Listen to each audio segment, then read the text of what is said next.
Welcome to the Art Bar, to Canada's longest-standing poetry reading series. Welcome, which is quite a feat. And welcome to Free Times Cafe, which is the lovely host of this place. And we want to give some thanks to all the people that make this possible. The Canada Council, League of Canadian Poets, Ontario Arts Council, organizers Michelle, Brett, and Kate, all the volunteers, the Free Times Cafe servers who are helping serve so beautifully, you three features, thank you for being here, open micers, and all of you, the audience, thank you for being here. I'm really excited. It's a full house in the summer, which is pretty awesome. So, without further ado, David Bateman is a freelance art journalist, painter, and performance poet. He has published numerous books of poetry and has taught literature and creative writing in post-secondary institutions across Canada.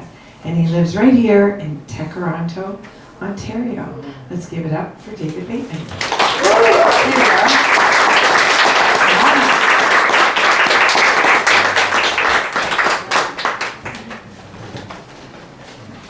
Thank you so much, Kate and Michelle, for having me. I was here quite a while ago and I overheard them saying, "Oh, we need features." And I said, "I'll do it when?" And it's August, so here I am. That was many months ago, but thank you. I've done readings here before. It's always wonderful to be here. I'm just going to start with a couple of new poems. My most recent poem, I was in front of the television, bored silly, and I wrote a poem called, it's a list poem. And the title is, I always forget it was some people, it's either Williams or Wallace Stevens, who wrote 13 Ways of Looking at a Blackbird. Yes. Who wrote that? Wallace Stevens. Wallace Stevens. Very good, thank you. So this is called 13 Ways of Looking at Your Shadow from Behind. Do you ever? 1. Do you ever feel like, start again. 1. Do you ever feel like you've already written all of your best poems and none of them were any good? 2. I love that mixed reaction. 2. Do you ever fall in love with flowers that smell bad? 3. Do you ever kiss someone because they remind you of something tasty that you just snacked on? 4. Do you ever get a feeling in the pit of your stomach that you have never been lonely? 5. Do you ever French kiss yourself on the dorsal side of your hand and feel repulsed by the hair on your fingers? 6. Do you ever experience penis flytrap envy? 7.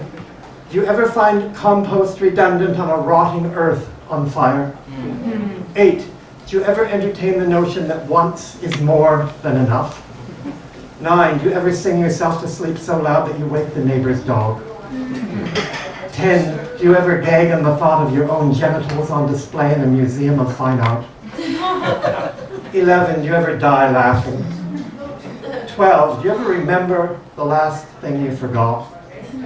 13. Do you ever see your shadow under the wave of a fallen willow, stranded in the middle of a pungent stream? Thank you.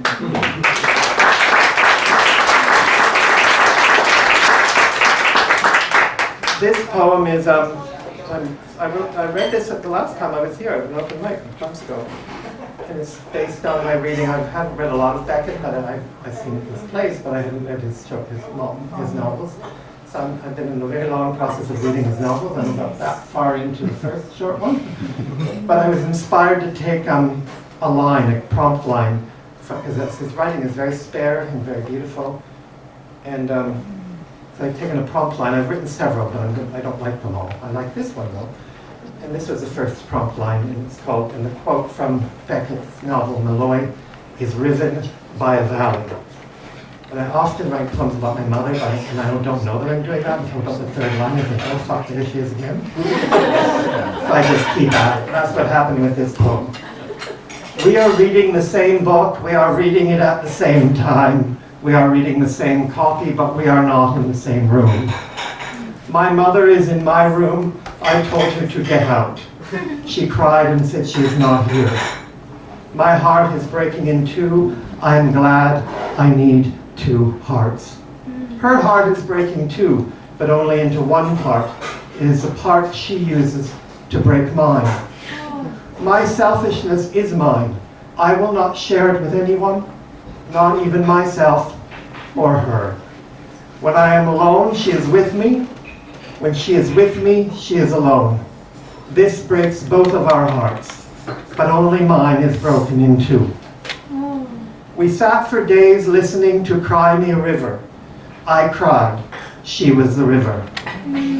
There will always be time for love, but there is never enough time, but there is never enough love for time. Cliches are like chilies, except for the C and the L. I saw her on the train. I was cold, almost shivering, high above the city, not so high that I could not see her, yet high enough to be above the shore, far from her and the L and the C. I am unknown to everyone but myself, yet unknown to me, but not to her. She knows me. I came from her, torn from her valley. It was a valley neither filled with roses, petals, nor thorns, only stems. She cries whenever I read to her. She is not listening, nor mine. I am hard on her. She is hard on me. We are hard on each other. Soft souls listening to ourselves. When I'm standing in the forest, I'm standing alone among many, musky, full of shit. When I leave for Forest Valley, am I leaving for a forest or a valley? I cannot bring myself to do both. I am running into banks of sand, sand-bound, my tears fill my eyes like grain filled with silos, inside out. I weep for the crumbling interiority of my clumsy thoughts. The valley floors me. I cannot leave it. It forests me, riven from its petaled ground. I look for roses, but find just thorns. I am only 375 words in. Already I am speechless, full of vowels, but no constants. Clever would be a palindrome if we had given Eve her own garden. She longed for a valley.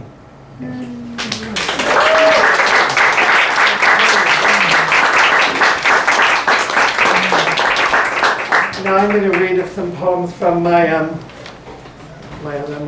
of my books. They're on sale.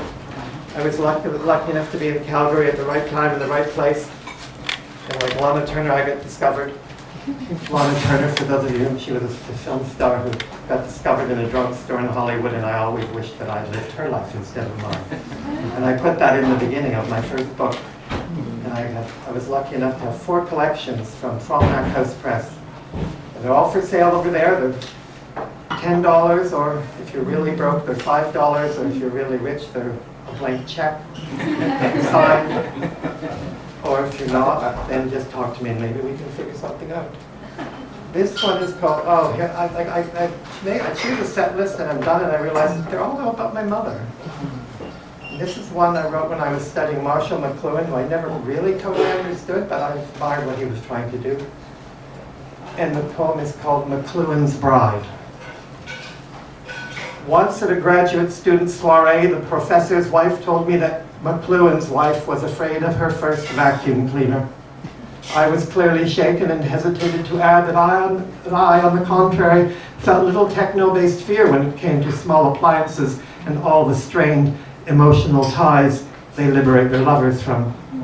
And had in fact experienced the prolonged affair late 60s with my mother's first vacuum cleaner, an avocado Westinghouse, amply accommodating my great pubescent shaft in a most delightful way.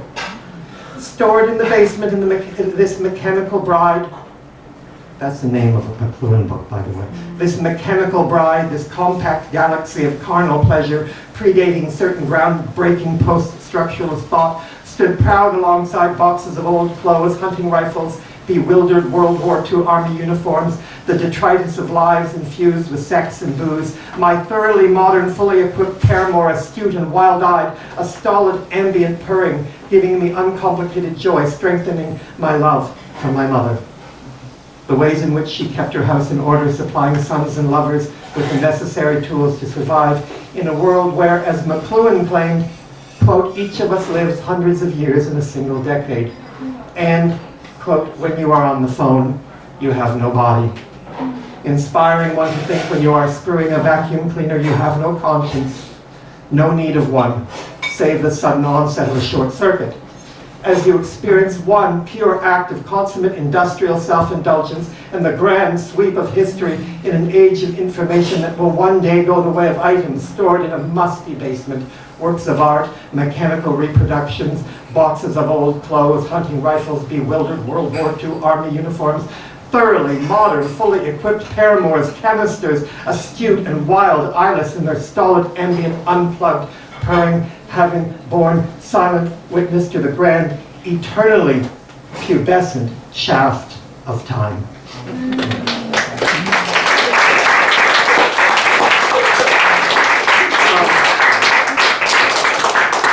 This is a really unpleasant poem that it's not from one of my books, and I would hesitate to read it, but it's kind of cathartic for me to read it. I think it is, and I like to play with titles of famous books, and this is called Lightness of an Unbearable Being. Oh. This poem is for you. And I have a quote, a Wikipedia quote of defining light. Light is made of particles called photons, bundles of the electromagnetic field that carry a specific amount of energy with sufficiently sensitive experiments.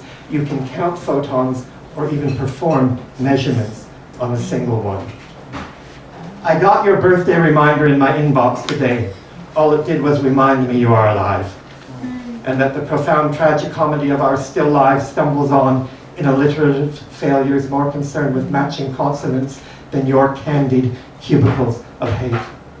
For some it's a slow burn, others a flash, the mercy of a quick exit. For me, I rearrange old titles, play with words, to suit my ever-lapsing love for you.